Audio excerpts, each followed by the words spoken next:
Filmatics, welcome to the show. Thank you for tuning in. Today we have Dave Osborn.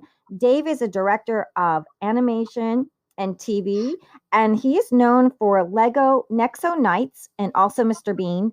Dave also develops and designs 2D and 3D animation, and he's working on something top secret, should we say, for Netflix. So let's welcome Dave to the show. Hi, Dave. Hello, everybody. Hi, nice to meet you. Great.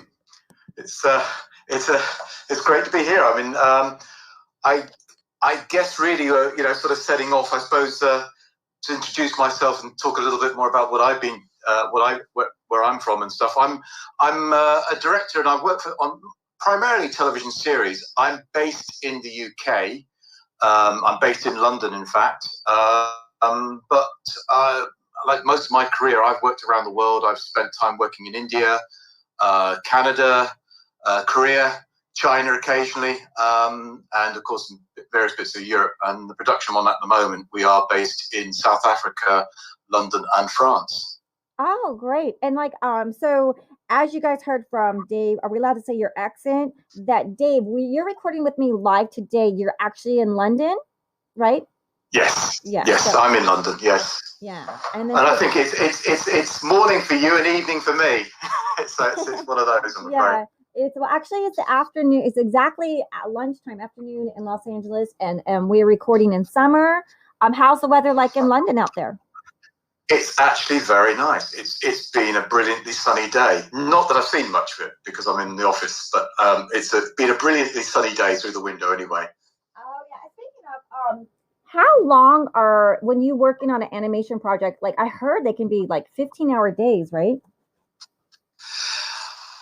Yeah, I think the productions often go through phases. You can often start and it can be quite, gentle and regular times and days and things, and it's sort of 7 or 8 hours. But you inevitably, what happens is that as the production gets going and various bits start happening, and you get to a phase in production where everything is happening. So you're writing scripts, you're doing the animatics and storyboards, and you're doing production, and beginning to do post-production. That's the point where everything's happening at the same point. That's when the days get really long. I think generally, I mean, my experience of working with most production managers and line producers is that, you can't sustain very long days for for a long period. So, it's done as a short-term measure. You don't really want crews and teams to be working long hours forever. But yeah, sometimes it is long days. I've been doing this for 34 years, so like I say, it goes up and down really. And I think at the moment, there's certainly, I'm finding in the UK at the moment, there's a much more healthier attitude to trying to make sure that days are regularized and sort of not sort of overextended and long. Oh, that's nice, because I think you need sort of rejuvenation and have a little bit of me time to just relax and especially exercise or even seeing the sunshine. So I want to ask you this. So Dave's real name is David Osborn, but he's film credited as Dave due to a glitch on his first credit. So so if you're wondering, Dave Osborn, is it David Osborn? You are one and the same, right? Yes, yeah. And if you look me up on IMDb, it's always Dave as a credit. Yeah, I mean it's one of those quirky things that happen. On the first television series I ever worked on, I was always called Dave in the office in the studio, and I wasn't part of the process to actually write the credits up. And then when I actually watched television, months later, to watch my credit, and I went, oh, they've called me Dave, but my name's David. And from that point on, I realized I was probably going to have to live with it, and I just decided to stick with it. So I'm always known as Dave. And I want to ask you, so Dave, growing up, did you grow up in London? Is that where you grew up? No, I didn't grow up in London. I grew up in a part of England that's called Devon, which is down in the West Country. So, I mean, I came to London to work because, at the end of it, there wasn't really much animation production being done elsewhere in the country. There's only, there's only one or two places elsewhere at that particular point when I started in the late 80s, and Manchester, Cardiff, and Bristol were the other places. But the main place for producing animation in the UK was London, and that's where most of the studios were. So when I finished college, that's where I came. To be honest, I think that was the route that most people took. I went to a college called West Surrey College of Art and Design, and I did a specific course called animation. I think you had a couple of other components in there, like film and photography, but I just did animation as my particular degree. And then the route for most of us who came out and wanted to carry on working in the industry was you took your portfolio and your film, and it was a film in those days, your 16mm print or whatever, and you went round the studios with your portfolio and knocked on doors, and eventually somebody was probably mad enough to give you a job, or desperate enough to get somebody to work either cheaply, or they needed somebody there and then where they couldn't get anybody else. And this is all pre the internet days and things like that. So it was quite a different world in that way, I sort of picked up my first job really through being recommended by somebody, but literally it was a case I had to go around and say, look, if you go around today, I think they're looking for somebody, knock on the door. And that's what I did, and I was given a little bit of animation to do and see if I could do it, and I clearly did it at least well enough for them to go, okay, you can have another piece and keep going. And 18 months later, I sort of left that studio to go off and do another production. So that was my start, but I've always been into animation. I mean, my first experience of animation was being about 5 years old, and my father worked at a dairy plant that every Christmas they had a Christmas party for all the kids of all the employees. They had a Christmas party, and at this Christmas party, they had a point where they would get this 16mm projector out, and they obviously hired some films, and there would always be some sort of like Charlie Chaplin's or Laurel and Hardy's. And one year there were these Tom and Jerry's, and of course for us, me growing up in the late 60s and early 70s, all television was black and white. And what happened for me at that particular point, sat in the works canteen, looking at this screen, and it just suddenly came alive, and these characters, this mouse and this cat, started running around. And I distinctly remember looking at the screen and then suddenly looking back at the projector, and I was thinking, instantly my brain was going, how does this work? I mean, it didn't do that with the other films because perhaps they were live action, and I kind of knew that there was a camera filming them. But I just looked at these characters running around this, this kind of the great animation from the 1940s and 1950s, and I was just taken aback by it. And I think from that point onwards, I was fascinated by animation. I mean, every opportunity that I had to watch it, try and find out more about it, I did. And it kind of culminated when I was in my early teens. I got hold of a Super 8 camera. I did that whole thing that a lot of people did at that point, was sort of make your own films, start drawing on bits of paper and filming them and things like that, and trying to project it. And, really, I suppose, work out the mechanics of how you make a film and how you make animated films. And, so I think that was my start point, and it was certainly, it stayed with me. And, I drew, and when it came to art college, I knew exactly what I wanted to do. I never had any doubt what I wanted to do, and I ended up at art college, as I mentioned. And I just kept on making films, and I've been making films ever since. And I think for me personally, one of the reasons why I ended up directing was that I liked the whole process. I certainly enjoyed animating. I certainly enjoyed drawing. But the whole process is, it's writing, it's creating storyboard, it's thinking up character design ideas, it may be casting if you've got to do voices, it's creating a pipeline for the production, in the sense of thinking, well, if I make it like this and I want it to look like this, what do I need to do to make that work? I like the whole process, and even post-production, of actually creating sound effects and all of those things, which, to be fair, at the college that we were at, we were allowed to do all of those things. I think, like a lot of colleges and the way that they operated, certainly in the UK in the 1980s, there wasn't a lot of direct education in terms of sitting you down and saying, this is how you animate. It was literally a case of, well, here's a studio full of bits and pieces that you can use, go off and do something based on this idea or based on a theme, and that's what we would do. And I certainly did that, and I think I'm not sure I knew it at the time, but I think I learned a lot about making films, about, you know, because you make some terrible films when you do things like that, you know, but in a way you have to sort of fail to succeed later on. And I think that was something that has stayed with me. I just enjoy the whole thing. So you know, as I started in my animation career, like most people, I started off as sort of an assistant and animator type thing, and working on sort of relatively low budget programs and films, and, you know, learning really. And then, you know, there was an opportunity, somebody wanted somebody to direct a short film, and I got an opportunity to do that. So that was where I started directing, and that was probably at the sort of beginning of the 1990s. And you know, it didn't all go directing immediately for me. I still went back and did some animation and drawing and all of that side of it. But the industry itself was also beginning to change as well. I mean, it had begun a little bit in the sort of 80s with computer-aided design work, mostly to do with supporting cameras. You know, the rostrum cameras were sort of began to be computerized control, but, you know, we're talking very early days. It was an expensive thing to do.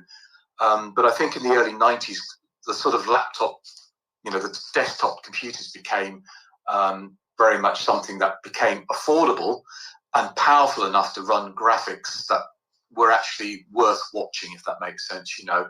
And things began to change. We had a system called Animo, I think, that came in the early 1990s, and we started to digitally ink and paint our work.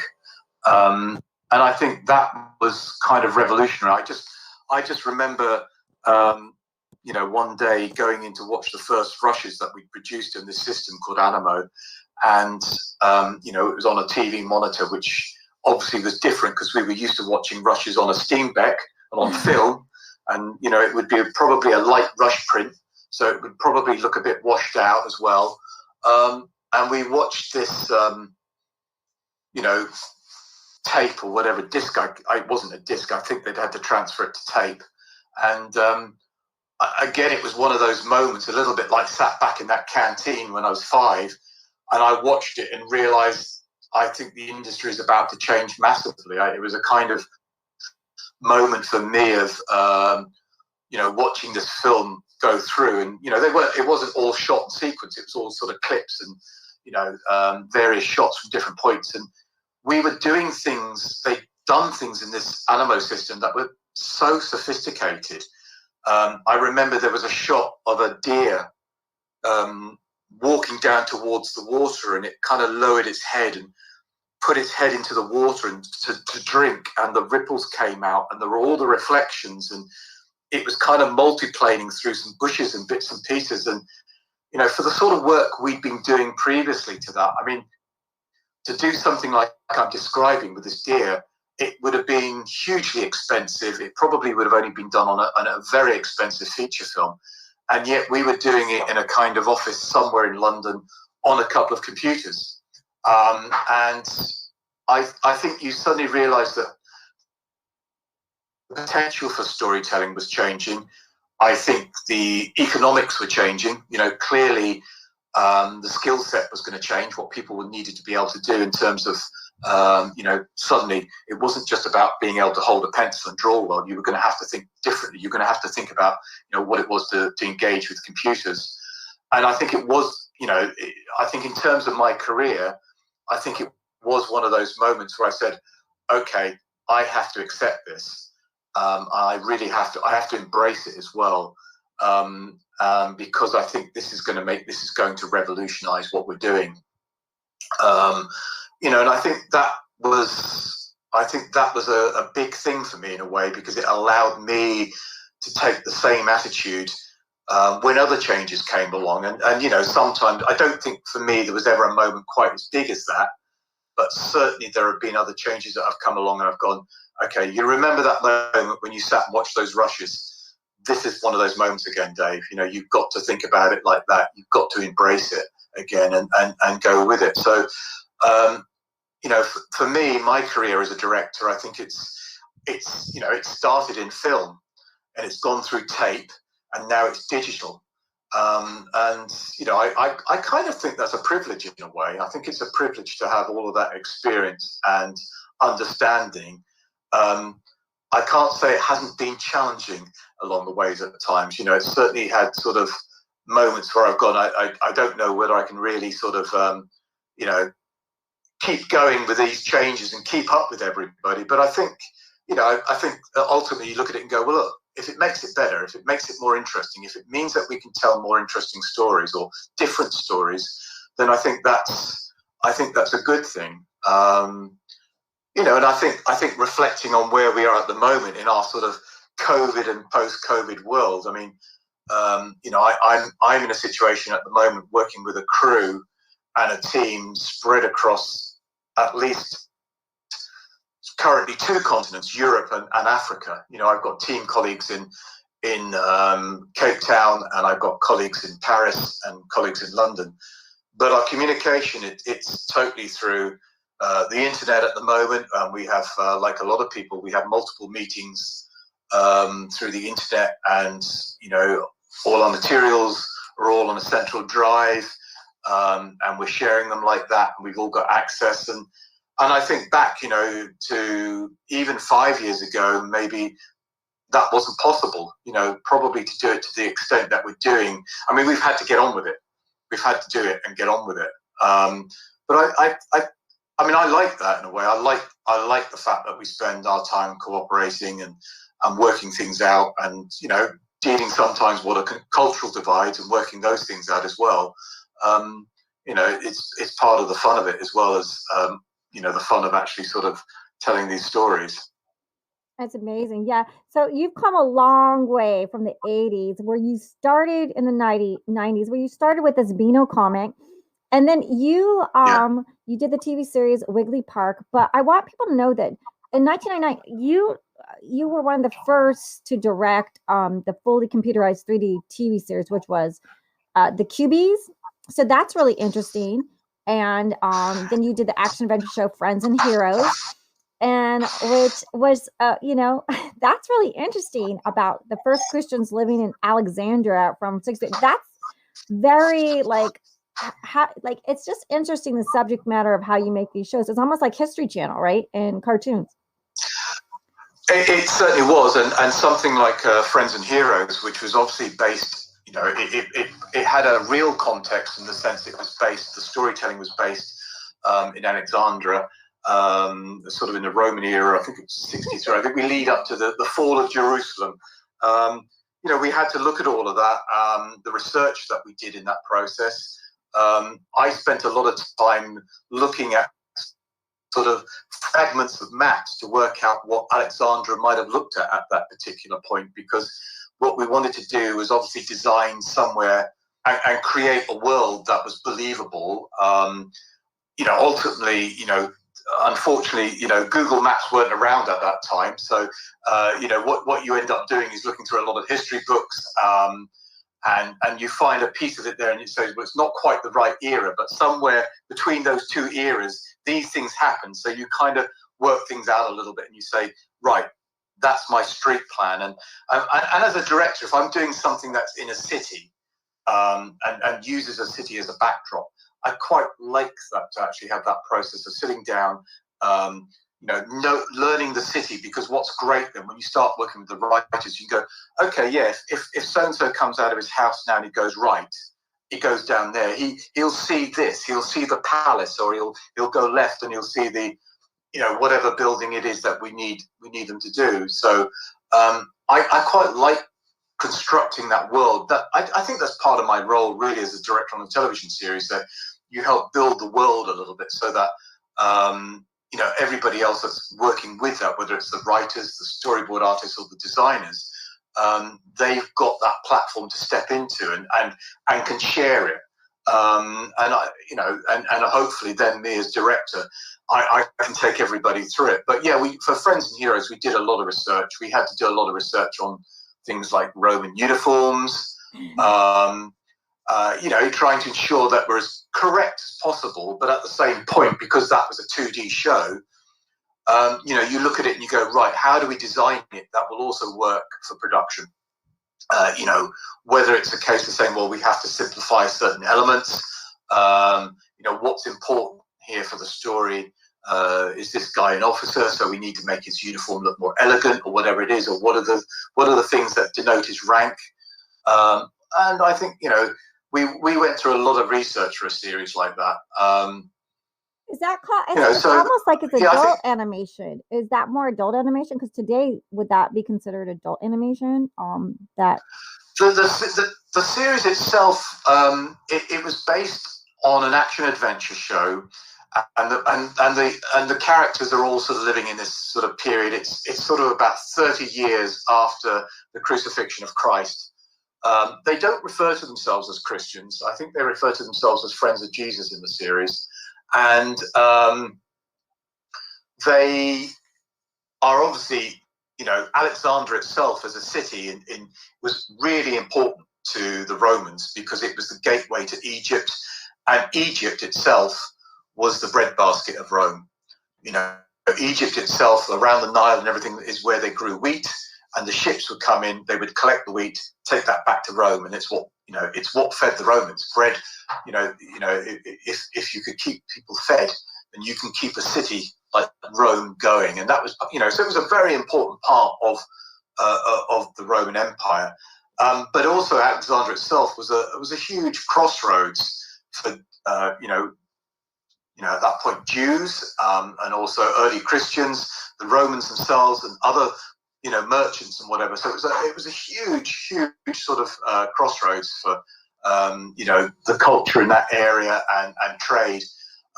So for the Romans to control all of that, they were quite oppressive, and that's where the storytelling comes in, of course. And our heroes are kind of rebelling against that oppression, and also wanting to have the right to be able to sort of worship and have their religion as they want it. So that was the core of the storytelling. But in doing that, we had that as an action adventure element to it, and on top of that, the Bible stories, which were both from the Old and the New Testament, were there to sort of kind of illustrate themes and parts of the story. So we did, I think, 39 half hours of those. And the series itself was a serial, so each 13 episodes had a kind of overarching story, which the characters went through and got to a certain point at the end of the 13 before we kind of relaunched it at show 14, and then again later on down the line and whatever. So that was both a lot of undertaking in terms of research, making sure that the religious content was correct, and that meant reading multiple versions of the Bible, obviously to ensure that it was acceptable to a wider range of Christians as possible. And we obviously had consultants and people that specialized in all of that to actually sort of ensure that part that worked for everybody. Did you have the big lighthouse, the famous lighthouse? Did you guys design the lighthouse? Yes, we did. We did, and we had some stories. Yeah, and that was part of it. It was a big visual of it as well. It was a really nice part of the visual side of it. And the show itself, we designed it. It was obviously, that one was a 2D show, and we designed it to have it had a very warm feel to it. The color and the color palettes to it. And the art director was very careful about all of that side of it.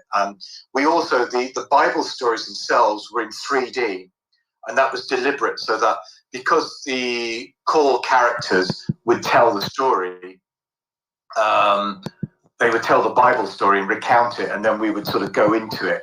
They were done in a different technical medium. So we actually did the Bible stories in 3D, and that gave us we had a different look for that, so that I think the audience, and you sort of you talk about what age group it was targeted for, sort of, I think, sort of 7 to 11-year-olds. I think so. The target age group would understand what they were watching was, they were going into another story, and quite often, our heroes were telling the story and recounting whatever story it was, whatever Bible story it was. Wow, to me it sounds like more adults and History Channel, but and also I just want the audience to know that Gary Kurtz was produced by Gary Kurtz, who's also on Star Wars. So you had like what was the budget on that? Like, was it big budget or? I don't quite know what the end budget was. I know. I think we were around, about the $10 million, but I don't quite know what the end budget was and all of that. So we did 39 and a half. That was to do the whole series, yeah. And it was 14, right? 14 episodes? We did 39. 39 episodes.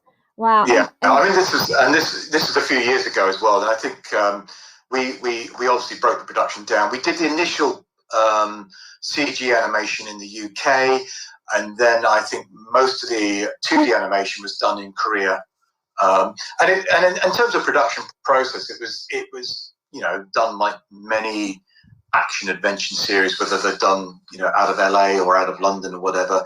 The shows were packs were created.